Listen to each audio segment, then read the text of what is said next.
Okay. Welcome to Four Wide Media Setup. This is the Super Show, Yes, setting up sir. this coming weekend and reviewing all the goings on in the past week of racing. Yeah. Jordan, how you But doing, buddy? Welcome back. good. The big news today: Fox Corporation acquires one-third interest in Penske Entertainment.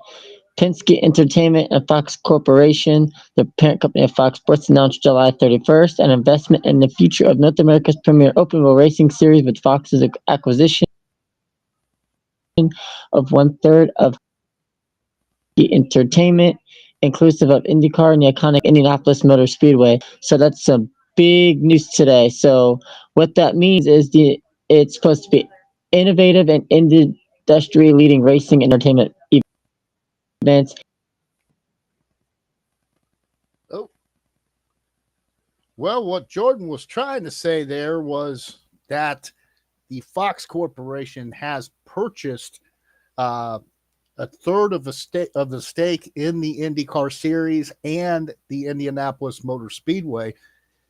Nothing wrong with that at all. I think that they need a cash infusion, and they're getting that with Fox Corporation coming in. They've done a great job with the coverage, in my opinion, much better than what the NBC family of networks has done in the last couple of years. Really, the best TV deal they've had in probably 30 or 40 years, in my opinion, with just the graphics package, the coverage, uh, all the way down to the announcing. I mean, there was some teething issues early on, but they have been able to have a great product, even with with Alex Palou dominating, and we'll get into that here in a little bit. But anyway, it looks like Jordan is still having some connectivity issues, so just we'll just go ahead and do some recap from the that last race, the Java House Grand Prix of Monterey. Alex Palou, your winner. That comes as no surprise to some of you listening in. He has dominated this year. It has been the Palou show from the word go. And that Chip Ganassi number 10 has been hooked up and earning and burning, snapping necks and cashing checks all year long. Second, Christian Lundgaard, the Arrow McLaren team. Third, Colton Herta from Andretti Global, their best run out of their stable. The other Arrow McLaren car, Pato O'Ward, started second, came home fifth, was a factor early on, but faded into the back. Prima Racing, we had the sixth with Callum Ilott, fifth, rounding out the top five, the Ironman, Scott Dixon, in the Chip Ganassi number 9. Will Power, the top finishing Penske car, in seventh. Eighth, Marcus Armstrong in the Meyer Shank Racing, number 66. Ninth, Christian Rasmussen in the Ed Carpenter Racing, number 21. And then the other Penske car of Scott McLaughlin rounds out the top 10. Joseph Newgarden comes home 11th in the other Penske ride. Graham Rahal ran good early on, kind of faded a little bit, comes home in 12th. David Malukas, carrying the flag for AJ Foyt Enterprises, comes home 13th. Connor Daly with the small Juncos Hollinger Racing team comes home 14th. Alexander Rossi, the other Ed Carpenter Racing car, rounds out the top 15. Kyle Kirkwood comes home 16th. Louis Foster, the other Ray Hall Letterman Lanigan Racing, number 45, comes home 17th. Nolan Siegel in the third Arrow McLaren car comes home 18th. Stingray Robb, the other Juncos car, comes home 19th. And rounding out the top 20 is Devlin DeFrancesco. Robert Schwartzman in the other Prima car did a little bit of agricultural racing, but was able to recover to come home 21st. Santino Ferrucci, rough day for him, started 20th, finished 22nd. The AJ Foyt number 14. Renus VK comes home 23rd. The Dale Coyne number 18. Felix Rosenquist in the Meyer Shank number 60 comes home 24th. 25th is and the 28th car of Marcus Ericsson. He was involved in an early incident. Jacob Abel in the second Dale Coyne car comes home 26th. And rounding out the field is Kiffin Simpson, who was involved in an early incident with Marcus Ericsson coming up the hill to the corkscrew. Comes home in the 27th and final position. Looks like, he led 84 of the 95 laps. Like I said, it's been the Palou show from the word go. Nolan Siegel was able to get out front for 11 revolutions of the race course up in Monterey, but unfortunately was unable to bring it home as he faded back to 18th towards the end. Just a good weekend of racing and solid news coming from IndyCar. I do have one gripe of the weekend, and there was an incident where there was a car sitting in the middle of the backstretch leading up to the corkscrew, and it is sitting there for a couple minutes. And it just seems like, I don't know what the officials were looking at. Even the people on television were kind of making comments about it. The car was sitting there for quite some time, sitting broadside at one of the fastest parts of the racetrack at a blind corner.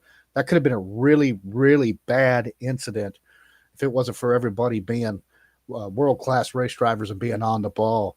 So just the only real gripe of the entire weekend, other than just kind of a typical clinic at a road course by Alex Palou, but just a solid weekend for the IndyCar series, and some great news with Fox being with their cash infusion to this series.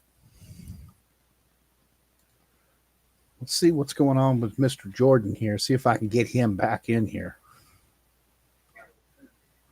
There we go. All right, I did a quick little rundown of the field to kind of fill time. You okay over there, bud? Yeah, I'm fine. My phone decided to do what your phone did a couple of weeks ago.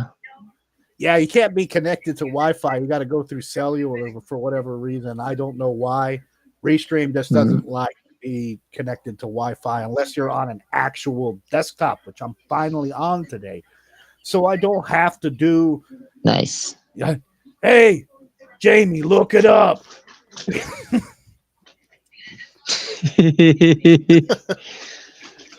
So all right. So you said you did the IndyCar. Yeah, the IndyCar, just kind of the run through the field. It was the Palou show, as always. So led 84 of 95 laps. So just a typical weekend for the IndyCar series, it seems like anymore. But oh boy, has been dominating this year.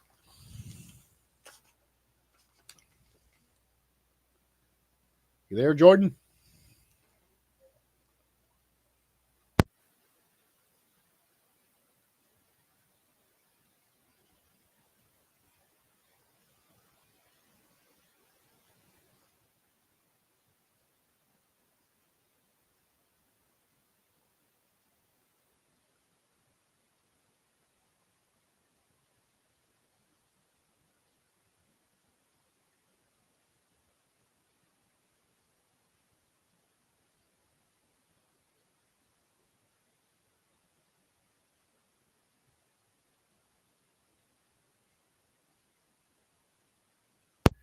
Well, it looks like we've lost Jordan again.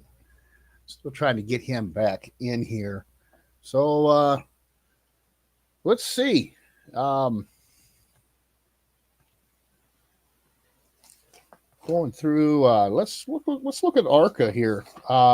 Moving on to the ARCA series. They were in IRP last weekend.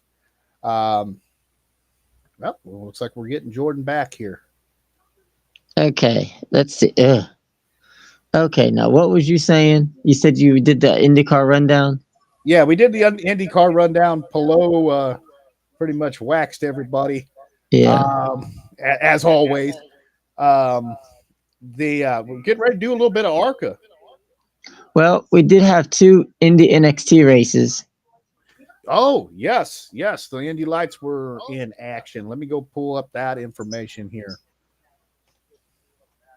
All right. Look at that. So already up. Cal Chow Colette, both races. Your finishing order for the first race in your top five was Dennis Hager, Josh Pearson, Miles Rowe. Callium Hedge was your top five. Was Haley Deegan finishing 12th. That was her best career finish prior to Sunday, when she had an 11th place finish. And like I had mentioned, Chow Colette had won that race, their overall standings. Oh, we need to do IndyCar standings while we're at it. So yeah, we can do the a championship little bit of a points rundown here. Yeah, so the championship for IndyCar, no doubt about it, with the 120-point lead, Alex Palou. Pat O'Ward is second, Scott Dixon and Kyle Kirkwood are your top four. Kirkwood is 213 behind the leader. I was about to say, Alex Palou, I think he and Connor Zilic are probably the front runners for driver of the year. They've won more races than anybody else. Yeah, and Alex Palou has had 5 pull awards this year. Yeah. I mean, just you want to talk about stupid good. That's crazy good numbers. Oh yeah. But yeah, and then for your Indy NXT side, Dennis Hager has a 42-point lead over Cal Colette. So it's a good battle right there after 11 races. So, yeah. Check out Miles Rowe. So Miles Rowe's been right there all year long. I mean, right there in fourth. I mean, I don't know how many races are in their schedule, but I mean, 14. 14. So they're getting close to the end of their season. So you know, this is anybody's show still. I mean, 42 points still ain't much. Right. And then uh-oh.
Well,